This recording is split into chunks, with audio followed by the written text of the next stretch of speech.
September மாதம் நடந்த முப்பெரும் விழா, அந்த எழுச்சியை மீண்டும் இன்னும் நான் பார்க்கிறேன். யாருமே இல்லாத கடையில யாருக்குடா தியேட்டர்? என்னது எழுச்சியா? எங்க எழுச்சி? வெறும் காலி சேர் தான் இருக்கு. ஆனா முதலமைச்சர் ஸ்டாலின் எழுச்சி தெரியுமா, வளர்ச்சி தெரியுமா அப்படின்னு என்னென்ன பீலாவை கொடுத்துட்டு இருக்காரு. இந்த மொரட்டு சம்பவம் எங்க தெரியுமா நடந்தது? வேட்பாளர்களை ஆதரித்து கரூரிலே நடைபெறக்கூடிய பிரச்சார பொதுக்கூட்டத்திற்கு தலைமையேற்று தொடக்கத்தில் வரவேற்புரை நல்கி கரூர்ல நடந்திருக்கு. கரூர் திமுக காரங்க என்ன சொல்லுவாங்க? கரூர்லாம் திமுகவோட கொட்டை, சாரி கோட்டை, செந்தில் பாலாஜியோட கோட்டை அப்படின்னு என்னென்ன பில்டப்பை கொடுப்பாங்க. ஆனா இன்னைக்கு இவங்க கொடுத்த பில்டப் எல்லாம் பச்சை பொய் அப்படிங்கிறத கரூர் மாவட்ட மக்கள் இன்னைக்கு உணர்த்தியிருக்காங்க. முதலமைச்சர் ஸ்டாலினோட நிலைமையே இப்படி இருக்கு அப்படின்னா செந்தில் பாலாஜி மற்றும் 200 ஊப்பிகளோட நிலைமை சொல்லவா வேணும்? அத்தனைக்கும் இங்க கூட்டம் வர்றதுக்காக எப்படி வேலை செஞ்சிருப்பாங்க, ஒவ்வொரு ஊர்லயும் திமுக காரவங்க எப்படி எப்படி வேலை செய்யறாங்க, காந்தி நோட்டை எப்படி எப்படி கொடுக்குறாங்க, 200 ரூபாய் எப்படி எப்படி அடிக்கிறாங்க அப்படிங்கிறதெல்லாம் எல்லாருக்கும் தெரிஞ்ச விஷயம்தான். என்னத்தை பணம் கொடுத்தாலும் மக்கள் வர தயாரா இல்லை அப்படிங்கிறத இந்த கரூர் கூட்டம் இன்னைக்கு உணர்த்திருக்கு. நேற்று கூட பார்த்துருப்போம், உதயநிதி ஸ்டாலின் ஒரு ரோட்டில் அப்படியே போயிட்டு இருக்காரு. சுற்றி அப்படியே கேமரா ஜூம் பண்ணி அவரை வந்து பயங்கரமாக காட்டுறாரு. ஹாய் ஹாய் ஹாய் மக்கள் அதிகமாக இருக்கிற மாதிரி பில்டப்பை காட்டுறாரு. ஆனால் சுற்றி பார்த்தீங்கன்னா எல்லாம் எம்டியாக இருக்கின்ற அதிர்ச்சி காட்சிகளை நேற்றே பார்த்தோம். இவங்க என்னதான் ஸ்டாலின் தான் வர்றாரு, உதயநிதி தான் வர்றாரு அப்படின்னு என்னத்தை பாட்டை போட்டாலும் மக்கள் இந்த வாட்டி ஏமாற தயாரா இல்லை. இந்த காட்சிகளெல்லாம் பார்க்கல 2026 திமுகவோட ஆட்சி முடிஞ்சு போச்சு அப்படிங்கிறத எல்லாராலையும் புரிஞ்சுக்க முடியுது. அதுவும் பார்த்தீங்கன்னா இந்த மேடையில் முதலமைச்சர் ஸ்டாலின் அவர்கள் பேசல.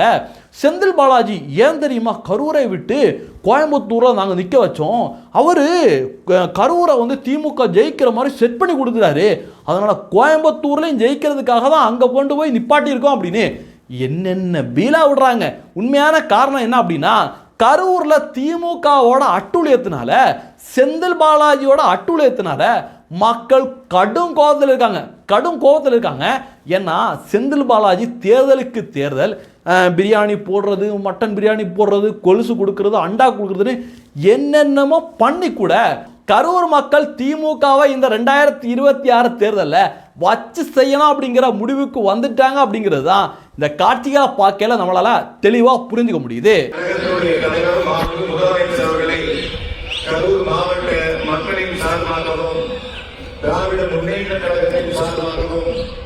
இப்படி காலிச்சேர்களை பார்த்தோன்னே முதலமைச்சர் ஸ்டாலின் அவர்களுக்கு ஒரு விதமான நடுக்கம் ஏற்பட்டதை காண முடிஞ்சுது. நடுக்கத்தில் துண்டுச்சீட்டில் என்ன எழுதி வச்சிருக்கிறோம் அப்படிங்கிறத மறந்துட்டு கண்ணாபின்னா அப்படின்னு உலக தொடங்கிட்டாரு. என்டிஏ ஆட்சிக்கு வந்தா தமிழ்நாட்டோட பேரை மாற்றி தட்சிண பிரதேசம் அப்படின்னு மாற்றிடுவாங்க அப்படின்னு எதேதோ உளறத காண முடியுது.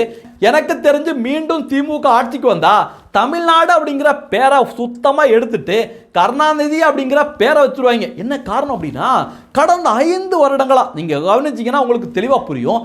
எங்கே பார்த்தாலும் கருணாநிதியோட சிலை, கருணாநிதியோட நினைவு மண்டபம், கருணாநிதிக்கு பேனா சிலை, எந்த திட்டங்களை புதுசாக எந்த திட்டங்களை அறிவித்தாலும் கருணாநிதியோட பேரை தவிர எந்த பேரையும் வைக்க மாட்டாங்க. அதனால் மக்களே உஷாராயிக்கோங்க. 2026 மீண்டும் திமுக ஆட்சிக்கு வந்தா இந்த குடும்பத்தோட அட்டூழியம் தாங்கவே முடியாது.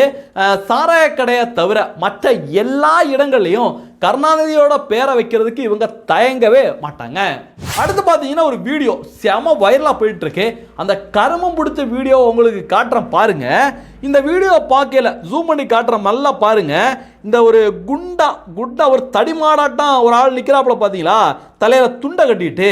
இந்த ஆளை அவங்க எங்கேயாவது நீங்கள் பார்த்துருக்கீங்களா? உங்களுக்கு ஞாபகம் இருக்கா? நல்லா யோசிச்சு பாருங்களேன். இன்னும் உங்களால் புரிஞ்சுக்க முடியல?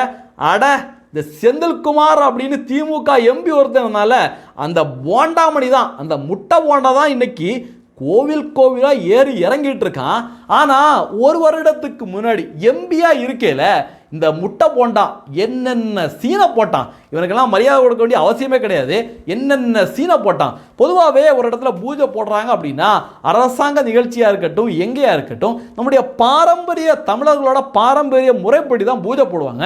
அப்படி பூஜை போட்டுட்டு இருக்கையில எங்க எல்லாத்தையும் நிறுத்துங்க, கிறிஸ்டின் எங்க, முஸ்லீம் எங்க அப்படின்னு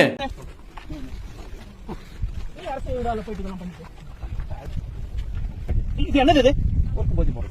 எந்த இதுல மத்த மத்த மதம்லாம் எங்க? கிறிஸ்டியன் எங்க? முஸ்லிம் எங்க? திராவிட கழகத்தை இவங்க சேர்ந்தவங்க எங்க? மதம் இல்லாதவங்க எங்க? எங்க இருக்காங்க? கூப்பிடுங்க. சர்ச்சை ஃபாதரை கூப்பிடுங்க, இவரை கூப்பிடுங்க, இமாம் கூப்பிடுங்க, எல்லாரையும் கூப்பிடுங்க. கிளியர் பண்ணுங்க. என்னென்ன பேசியிருக்கான் பாத்தீங்களா? இப்படி எல்லாம் பேசிட்டு இந்துக்களோட ஓட்டை வாங்குறதுக்காக, கடவுள் நம்பிக்கை உள்ளவங்களோட ஓட்டை வாங்குறதுக்காக கோவில் கோவிலா போய் என்னம்மா நாடகம் போடுறாங்க பாத்தீங்களா? கேட்டா ஈவே ராமசாமியோட பேரன்கள் எங்களுக்கு கடவுள் நம்பிக்கையே கிடையாது அப்படின்னு தேர்தலுக்கு ஒரு வருடத்துக்கு முன்ன வரைக்கும் உருட்டுவாங்க. இந்த முட்டை போண்டா இருக்கானே, இது மட்டும் பேசல, நம்முடைய சிவபெருமானையும் பார்வதியும் கொச்சையா பேசியிருக்கான். அங்க ஃபேமிலி பிளானிங் நடந்துச்சா இல்ல என்னன்றது நமக்கு தெரியல. மட்டும் கிடையாது, ராமாயணத்தையும் மகாபாரதத்தையும் கொச்சப்படுத்தி பேசியிருக்கான். தப்பாக சொல்லப்படக்கூடிய ராமாயணத்தும் மகாபாரதம் தொடர்ந்து இவனுடைய வாயிலேந்து வர்றது முழுக்க இந்து மதத்தை அவமானப்படுத்தின வார்த்தைகளாக தான் இருக்கும். அதனால இவனுடைய தொகுதியில், பாலக்கோடு நினைக்கிறேன், அந்த தொகுதியில் இருக்கின்ற ஒவ்வொரு கடவுள் நம்பிக்கை இருக்கின்ற ஹிந்துவும் இவனுக்கு ஓட்டு போடுறத பாவமா நினைச்சு இவனை டெபாசிட் இழக்க வைக்கணும் அப்படிங்கிறது தான் ஒவ்வொரு தமிழனோட, ஒவ்வொரு ஹிந்துவோட வேண்டுகோளாக இருக்கு. அடுத்து பார்த்தீங்கன்னா துண்டுச்சீட்டு பரிதாபங்கள். துண்டுச்சீட்டு மட்டும் இல்லை அப்படின்னா ஸ்டாலின் அவர்களும் கிடையாது, ஸ்டாலின் அவர்களுடைய வண்டி ஓடாது, உதயநிதி ஸ்டாலின் அவர்களுடைய வண்டி ஓடாது. அந்த அளவுக்கு துண்டுச்சீட்டை வச்சு தான் இவங்க ரெண்டு பேரும் பொழப்பையே நடத்திட்டு வராங்க. இந்த துண்டுச்சீட்டை வச்சு தினம் தினம் ஒரு காமெடி கண்டென்ட்டை உதயநிதி ஸ்டாலின் தாராளமா அள்ளி வழங்கிட்டு இருக்காரு. நேற்று வாணியம்பாடியில் பிரச்சாரம் பண்ணிட்டு இருக்கேல, துண்டுச்சீட்டை வச்சு தான் கஷ்டப்பட்டு முக்கி படிக்கிறாரு. ஒரு 11 மணி இருக்குன்னு நினைக்கிறேன். அப்ப என்ன சொல்றாரு, 12 லட்சம் மாணவர்களுக்கு ஸ்டாலின் ஐயா ஆட்சிக்கு வந்துட்டாருன்னா 1000 ரூபாய் பணம் கொடுப்பாரு அப்படின்னு சொன்ன உதயநிதி ஸ்டாலின், அரசு பள்ளியில் படிச்சு எந்த கல்லூரியில் போய் சேர்ந்தாலும் அவங்களுக்கு கல்வி ஊக்கத்தொகையா மாசம் 1000 ரூபாய், 12 லட்சம் மாணவ மாணவிகள் கல்வி ஊக்கத்தொகை மாசம் 1000 ரூபாய் நம்முடைய முதலமைச்சர் கொடுத்தார். அடுத்து பக்கத்து ஊர்ல அதே நாளில் 4 மணிக்கு, சாயந்தரம் 4 மணிக்கு பிரச்சாரம் பண்றாரு. அங்க என்ன தெரியுமா சொல்றாரு, 1 லட்சத்தை ஏத்தி 13 லட்சம் மாணவர்களுக்கு மாதம் 1000 ரூபாய் ஸ்டாலின் அவர்கள் கொடுப்பாரு அப்படின்னு. என்ன ஒரே நாளில் எப்படி எப்படி பல்ட்டி அடிச்சு துண்டுச்சீட்டை எங்க வச்சிருக்கோம் அப்படின்னு தெரியாம என்னென்ன பரிதாபங்களை பார்க்க முடியுது அப்படின்னு மக்கள் இன்னைக்கு இந்த வீடியோவை வச்சு செஞ்சுட்டு வராங்க. கல்லூரி போன, காலேஜ் படிக்கணும், அரசு பள்ளியில் படிச்சு உயர்கல்வி படிக்க போன ஒவ்வொரு மாணவனுக்கும் மாணவிக்கும் கல்வி ஊக்கத்தொகையாக 1000 ரூபாய் முதலமைச்சர் கொடுத்தார். இன்னைக்கு 13 லட்சம் மாணவர்கள் இந்த திட்டத்தில் பயன்படுத்துறாங்க. அடுத்து பாத்தீங்கன்னா ஒரு பரிதாபமான ஒரு நிகழ்வு ஒன்று நடந்திருக்கு. கோபால்சாமி இருக்காப்புல, திமுக கிட்ட கெஞ்சி கூத்தாடி ஒரு 4 சீட்டு திமுக பிச்சா போடுற மாதிரி கோபால்சாமிக்கு கொடுத்தாங்க. அந்த 4 சீட்லையும் நீ உதயசூரியன்ல தான் போட்டியிடணும் அப்படின்னு ஃபர்ஸ்ட்ல இருந்தே பயங்கர பிரஷரை கொடுத்துருக்காங்க. எப்படியோ கையில காலில் விழுந்து, ஐயா 4 தொகுதியும் போட்டிட்டா என்னை எவனும் நாயா கூட மதிக்க மாட்டாங்க, ஏற்கனவே மதிக்க மாட்டேங்கிறாங்க, மிதித்துட்டு வராங்க. அதனால ஒரு தொகுதியை, தனி தொகுதியில் ஒரு தொகுதியை நம்ம எங்க சின்னத்தில் போட்டிட்டு நான் கெத்த காட்டுறேன் அப்படின்னு கோபால்சாமி பயங்கரமா வெளியில வந்து ஒரு அறிவிப்பெல்லாம் கொடுத்தாரு. ஆனா நேற்று திடீர்னு ஒரு அதிர்ச்சிகரமான ஒரு தகவல் ஒன்று வருது. அந்த ஒரு தொகுதியிலையும் கோபால்சாமியோட சின்னம் கிடையாது, அங்கேயும் உதயசூரியன்ல தான் போட்டிடணும் அப்படின்னு ஒரு அறிவிப்பு ஒன்று வருது. அந்த அறிவிப்பு வந்த உடனே கோபால்சாமியோட பையன் துரை வைகோ வீராவேசமா பேசுற வீடியோ இன்னைக்கு செம ட்ரெண்டிங்ல இருக்கு. அப்பா கண்டி, எங்க கட்சிக்காரர் கண்டி, எங்க கட்சி கண்டி, எங்க அப்பா கண்டி 30 வருஷம் உழைச்சு தேய்ச்சிட்டாங்க.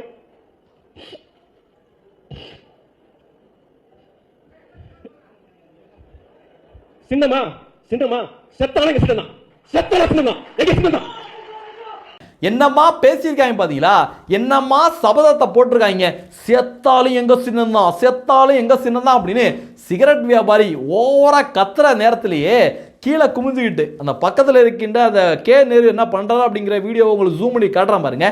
நக்கலா சிரிக்கிறாப்புல, என்னத்தை கத்துனாலும் திமுக கிட்ட வந்து நீங்க பிச்சை எடுத்தாண்டா ஆகணும் அப்படிங்கிற மாதிரி கே நேரு அன்னைக்கே நக்கல் பண்ணி சிரிச்சாப்புல. அதனுடைய அர்த்தம் இன்னைக்கு தான் புரிஞ்சிருக்கு.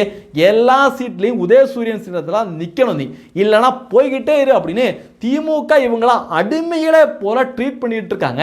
ஆனால் கொஞ்சம் கூட இவங்களுக்கு சூடு சொரணை இருக்காது. இவங்களை காமெடி பீஸாக இன்னைக்கு தமிழக மக்கள் மாற்றி வச்சிருக்காங்க.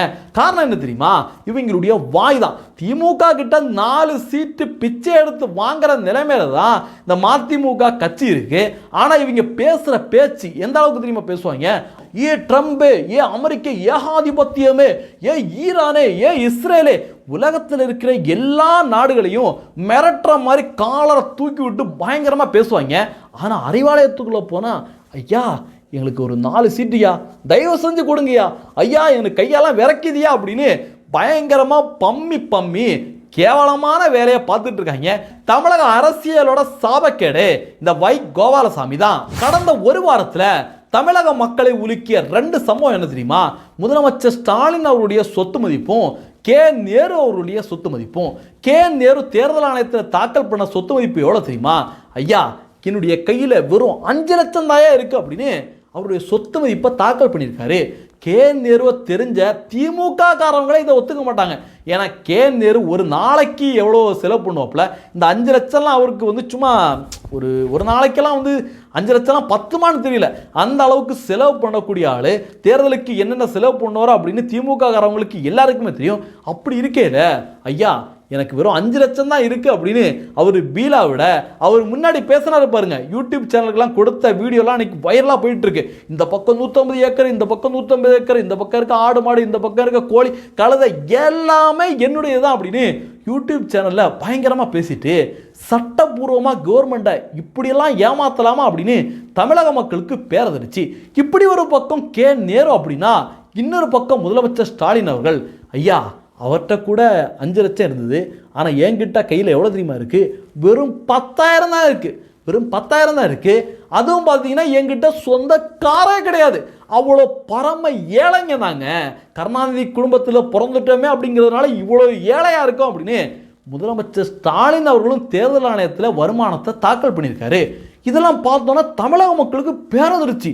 என்னையா இது, இவங்க என்னென்ன தில்லாலங்கடி வேலையை பண்ணுறாங்க, எவ்வளோ பணத்தை ஒரு நாள் கோடியாக செலவு பண்ணுறாங்க. திமுகவோட அமைச்சராக இருந்த பிடிஆர் பள்ளிவேல் தியாகராஜன் இருக்கார்ல, அவரே சொன்னார் இவங்கெல்லாம் ஒரு மாதத்துக்கே ஆயிரக்கணக்கான கோடிகளை அள்ளி கொட்டுறாங்க அப்படின்னு அவரே சொன்னார். அப்படி இருக்கையில் எனக்கு காரு கிடையாது, 10,000 தான் என்னுடைய கையில் இருக்குது அப்படின்னு இவங்களாம் எப்படியாவதெல்லாம் பண்ணுறாங்க அப்படின்னு தமிழக மக்களுக்கு மிகப்பெரிய அளவில் பேரதிர்ச்சி. எது எப்படியோ 2026 தேர்தலில் இனிமேல் திமுக வரவே கூடாது அப்படின்னு ஒட்டுமொத்த தமிழக மக்களும் முடிவு பண்ணியிருக்காங்க. அதனால திமுக போற இடம்லாம் அவங்களுக்கு சாணியடி கிடைச்சிருக்கு. முதலமைச்சர் ஸ்டாலின் அவர்கள் பேசையிலேயே காலி சேரோட பேச வேண்டிய சூழ்நிலை ஏற்பட்டிருக்கு. நிச்சயமாக 2026 தேர்தலில் திமுக மண்ணக்கவும். இந்த தகவல்களை பற்றி நீங்கள் என்ன நினைக்கிறீங்க அப்படிங்கிறதையும் பதிவு பண்ணுங்க. நன்றி. ஜெய்ஹிந்த். வந்தே மாதரம். தேசியவாதிகள் அனைவருக்கும் வணக்கம். நம்முடைய பாரத் வாஸ் சேனலுக்கு நீங்கள் ஏதாவது உதவி பண்ணணும் அப்படின்னு நினச்சிங்கன்னா டிஸ்கிரிப்ஷனில் டீட்டெயில் கொடுத்துருக்கேன். நன்றி.